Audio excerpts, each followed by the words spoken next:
Hello, ladies and gentlemen. Welcome to this edition of iBid TV. Joining me, we've got Mark Loftin. From where are you based, Mark? Based down in Exmouth in Devon. Woo. Based down in Exmouth in Devon, as you just heard. Now, you may all be aware, or you should all be aware, that at the moment we've got a charity raffle running where £2.50 a ticket and you can win yourself £150, at least £150 worth of beard goodies. And all the money from that, every penny of that, goes to the Lions Barber Collective charity, which is excellent. Also, if you become a member of the iBid family, become iBid family member, £5 of each membership also goes towards the Lions Barber Collective. So I know what you might be thinking.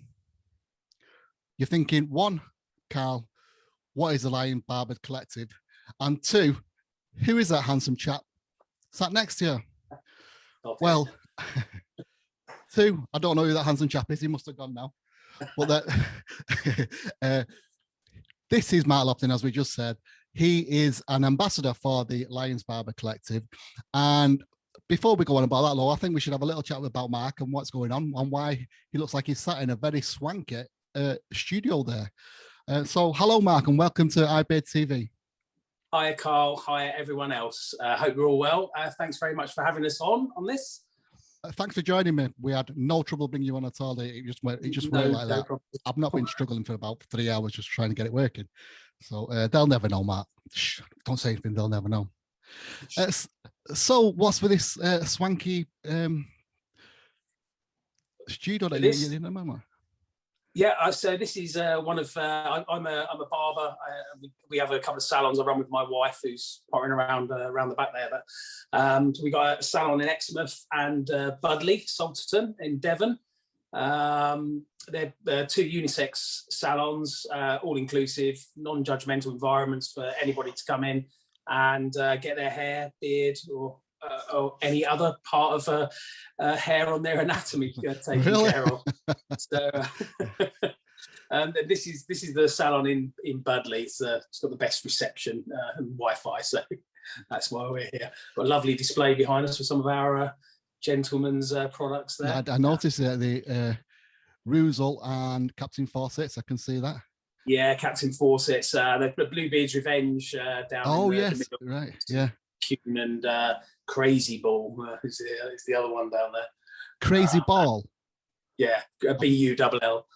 I've not heard of that one. It's relatively new. It came out sort of kind of last year, coming out the first lockdown. They do a lot of sterilising products as well for barbershops. So yeah, they're all right. It's a good product. Nice, kind of fills the range down the sort of bottom end of things. Yeah, cool. And so what's the names of the salons there? Yeah, Summer and Lola. So I just thought I'd ask, because we can just see it says some and it cuts off there. So I just thought we'd get it there. Summer and Lola. And Lola. Yeah. It's a shame. It's a bit far to me to go. As you can see, I've got a COVID beard going on. It needs a slight bit of a trim. I just want it, maybe just the ends. Taking the ends off there, yeah. I'm kind of liking where it's going now. It's kind of getting long enough here now. It's kind of starting to weigh it down, if you follow what I mean. So it's getting to the right sort of shape again.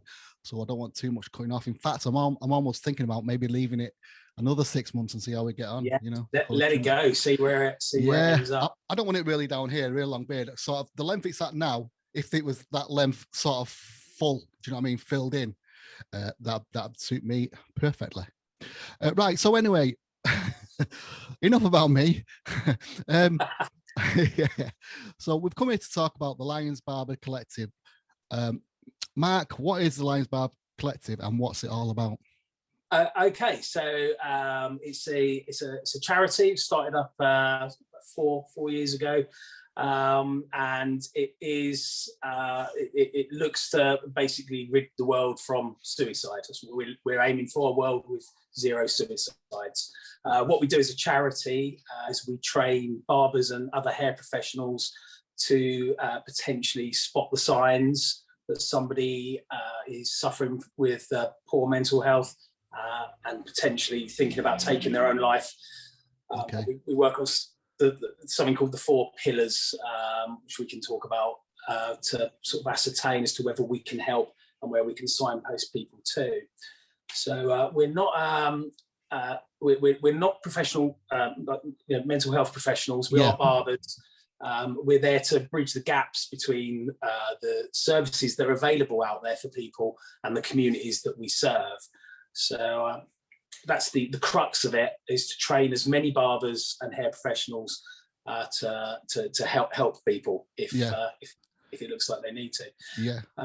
As barbers, especially, we're really privileged. We're in a position where if I was to come up to you in the street, we'd never met before, and I started touching your face, your neck, your ears, back of your neck there, they're quite kind of intimate places that are normally reserved for people that we're a lot closer to than some hairy barber that's just wandered up to you in the middle of the street. Obviously, guys coming in, we get to do that straight away, and so barriers are kind of brought down. But we're in a privileged position for a couple of reasons, really. One of them is that people feel like they can open up and talk to their barber. That's not everybody, but most people. Hairdressers as well. This is a unisex salon. I hear it all. So it's everybody, really. The other thing is that because we see people hopefully on a regular basis, I've got guys that come in every week, but normally we'd expect sort of like 4 weeks or so for somebody to get their hair cut. We see them every month, and we learn a lot about them, their families, their kids, their jobs, personal life, their mistresses, their whatever, their hidden children. We hear about all of that. But we're in a unique position where we could potentially spot a difference in the way people are behaving. And that's one of the key things to pick up on if somebody might be kind of suffering, or something might be going on, is change. That's a big thing. So seeing everyone on a regular basis, we do pick up on that. I can understand that, because like I said, my barbers I go to or like to go to has closed down completely. So I'm in the process of now finding another barbers, and especially when we got the old beards going on, you get used to a certain people cutting your hair. They're going to do a good job. It's a really tense time trying to find a new barber. So like you say, I'd be likely to go to the same shop and try and get the same person to cut my hair. But it works both ways. I know my barber, and my barber get to know me, and so you do build that sort of rapport. You sit back, and maybe after the few goes, the first couple of times might be quiet, but the more you go, the more relaxed you get, and the more you start to talk, and the more you open up, like you say. And I understand it. After a while, you as a barber, you would sort of understand that person, become friends, and you will notice if there's been some sort of major change going after a while. Some issues have been brought up, so you are in a kind of a perfect place. It's kind of almost a unique place where people sort of open up to you, because what you talk about in the barbers stays in the barbers. So I can see it being a really fantastic opportunity and a worthwhile thing to be involved with. And it really is amazing. I haven't been a barber all my life. I used to be an electrician. So I used to work on sites. So I used to do quite heavy industrial electrics. So it's a very masculine environment.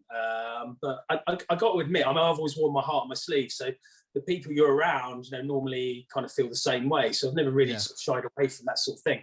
But it wasn't until I met Tom when I decided to transition over from being an electrician to being a barber, and that was down to my now wife.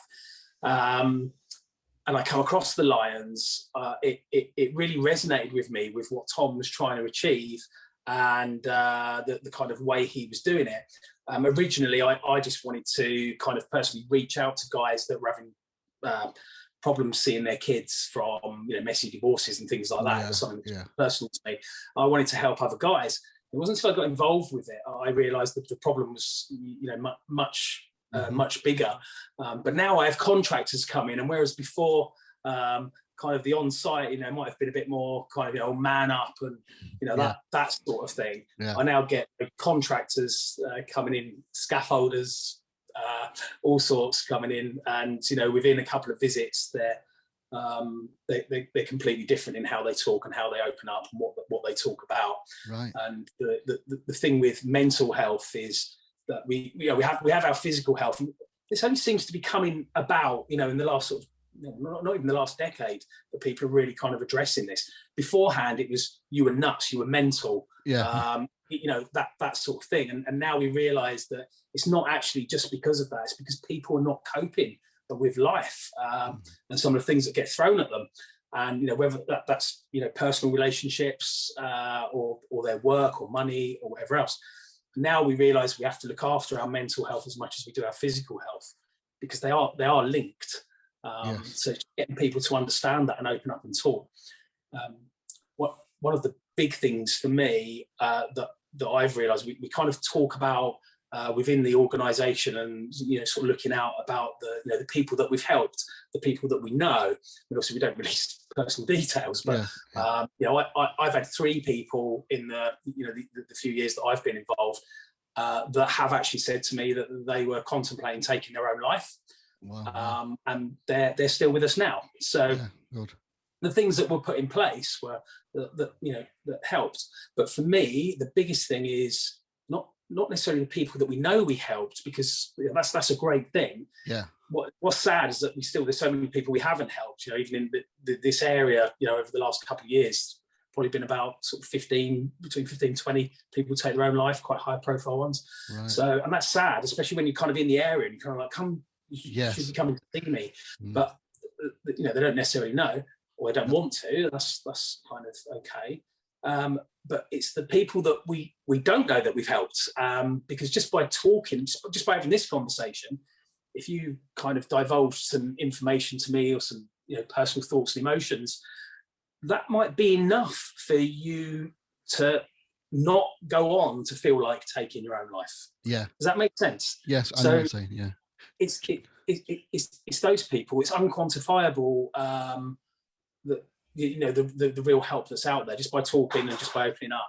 So all we're doing is providing a safe place for people to come and non-judgmental, non-clinical environment. Have a cup of tea, see if there's anything we can do together. Yeah, I was just thinking about that as well.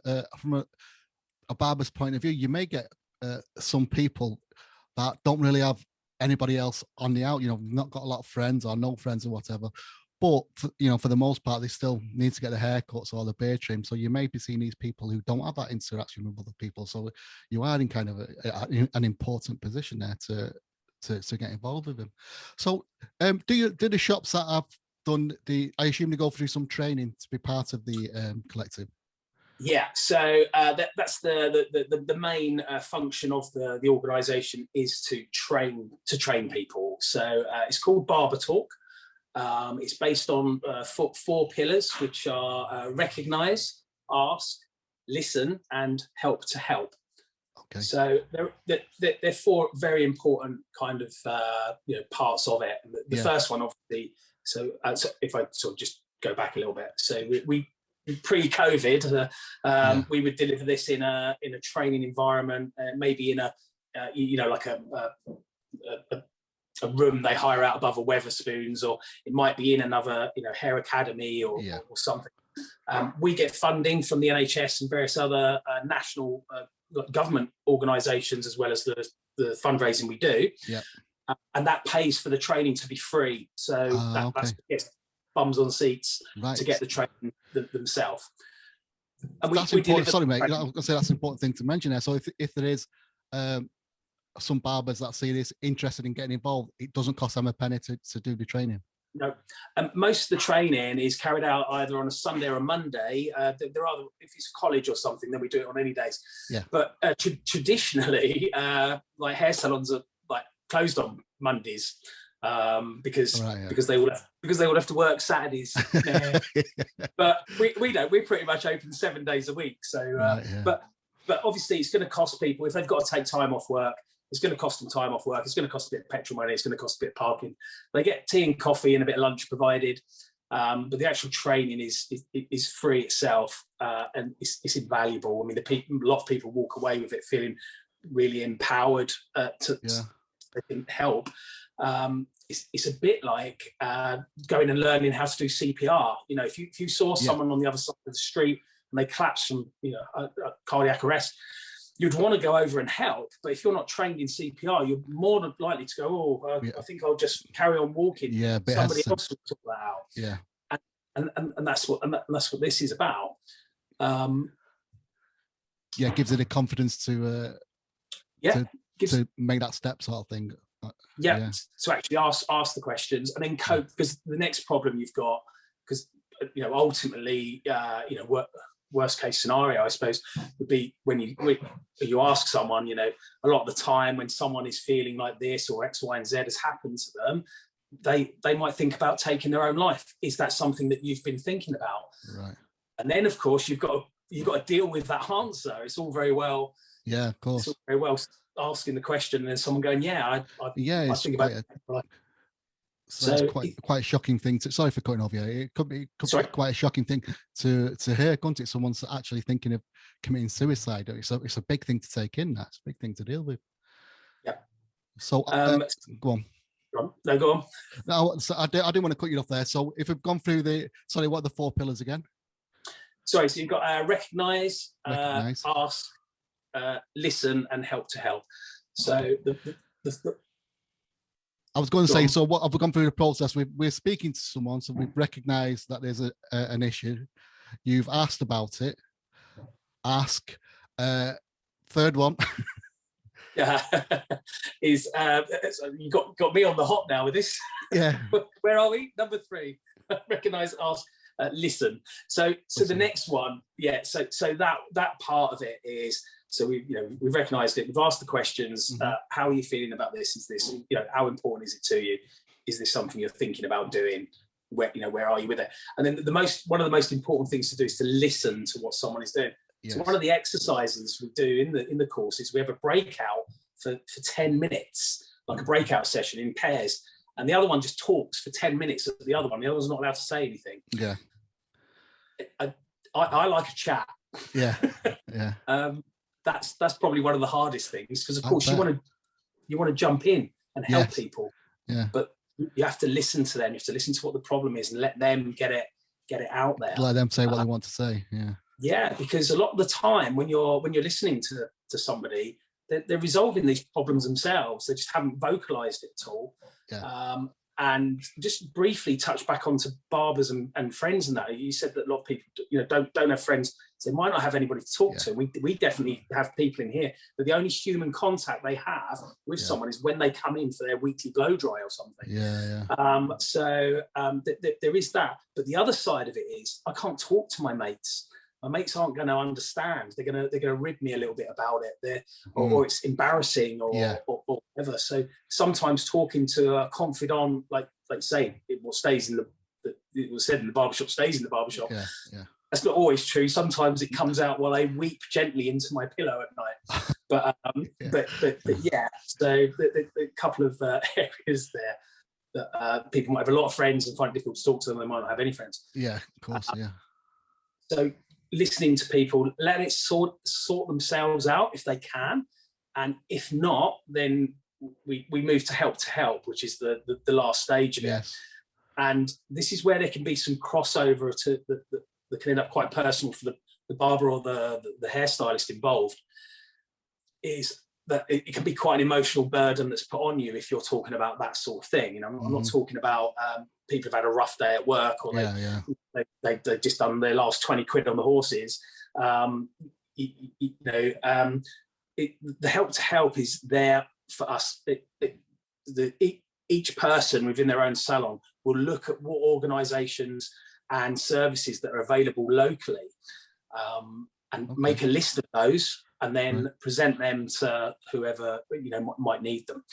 And that could range from just saying, look, I think you need to talk to your GP, or have you thought about talking to Mind, Papyrus, the Samaritans. There's a lot of online places. Some of them specialise in various age groups. So some of them do sort of 20 to 35. And that's their niche, because they kind of understand that age group better.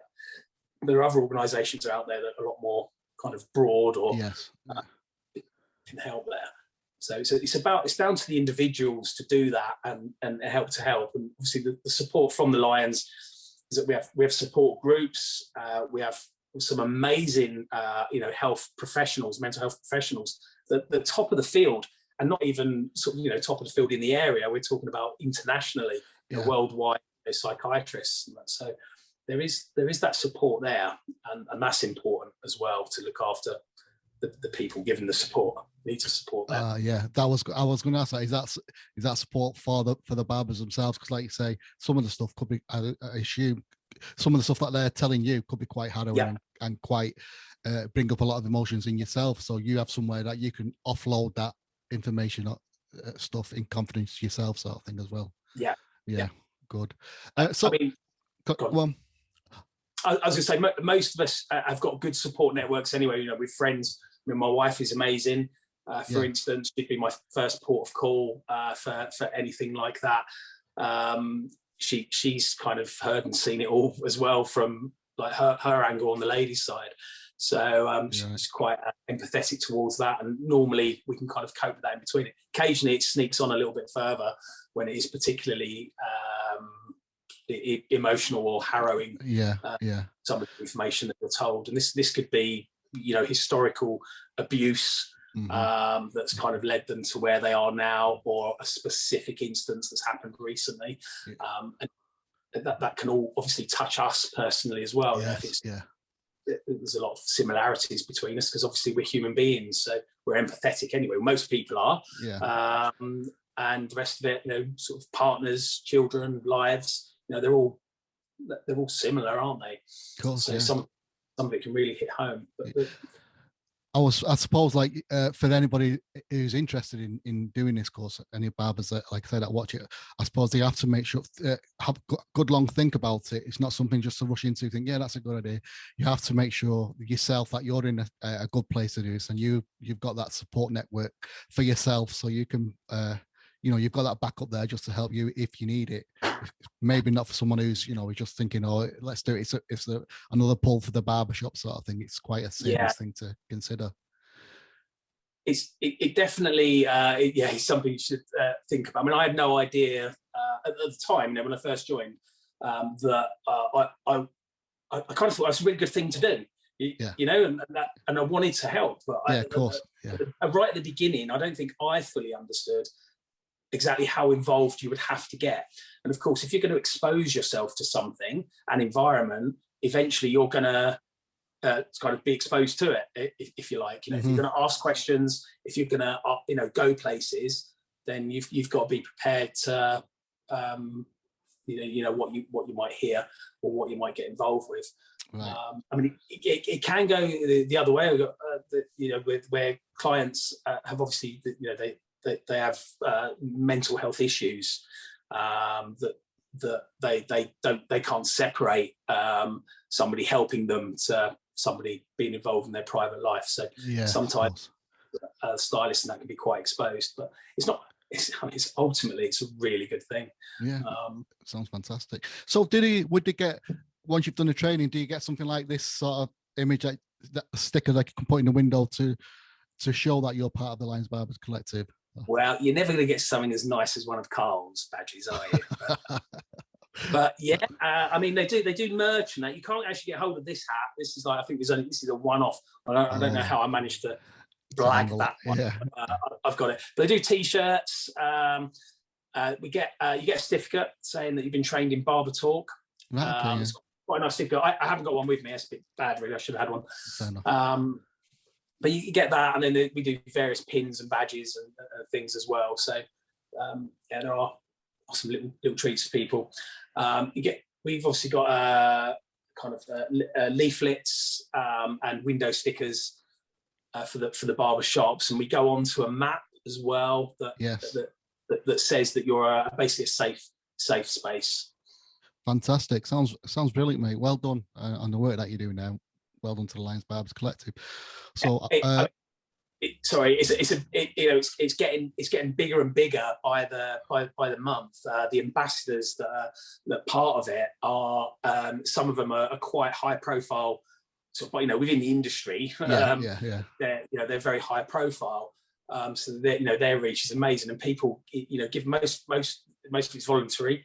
So a lot of people giving up their time for it. It's a work with an amazing bunch of people. Tom's amazing. The group that are kind of pushing the charity now, just brilliant. Really proud to be part of it and help people. Right. So I mean, what I'll do, I'll try and do my best here. I'll add a link underneath to for more information about the Lions Barbers, and I'll also I'll put a link to the competition raffle we're running to raise money for the Lions Barber Collective. £2.50 a ticket. All the money goes to the Lions Barbers. We'll see that underneath there. Hope people can get involved, and if anyone's got any questions, I suppose they stick them down there as well. And no doubt I'll be phoning you, asking you for the answers at some time if they do. Yeah, definitely. If anyone wants to reach out, get involved at all, or they need some advice, and excuse me, yeah, just reach out and we'll come back to you. Fantastic. Mark, it's been wonderful chatting to you today. It's been really informative. Thank you for that, for all the information you give us. Thank you for being part of the Lions Barber Collective as well. It's such a wonderful thing. You should be so proud of yourself for doing it. Would like to, it's got to make it all worthwhile for you, mate. I'll send you one of my there we go. Golden stars, Carl Bearded Banter stars, and I'll also send you an iBeard TV sticker. How's that, mate? You are an amazing human being. Thank you very much. Wonderful to have you, Mark. Hope to see you again soon. We can chat again. Thanks very much. Great to be part of this group as well. It's one of the only things I've seen of late that where everyone's not arguing and fighting. Like, oh, you shouldn't have a beard like that. It should be like mine. You're not oiling it right. You're not doing this. You're not doing that. It's not long enough. It's not short enough. Yeah, fantastic. That's exactly as it should be. So it's an amazing group. Glad to be part of that as well. So thank you for joining me in the Banter Towers, and ladies and gentlemen, thank you for watching. So I'll see you all again soon. Toodles. Thanks very much.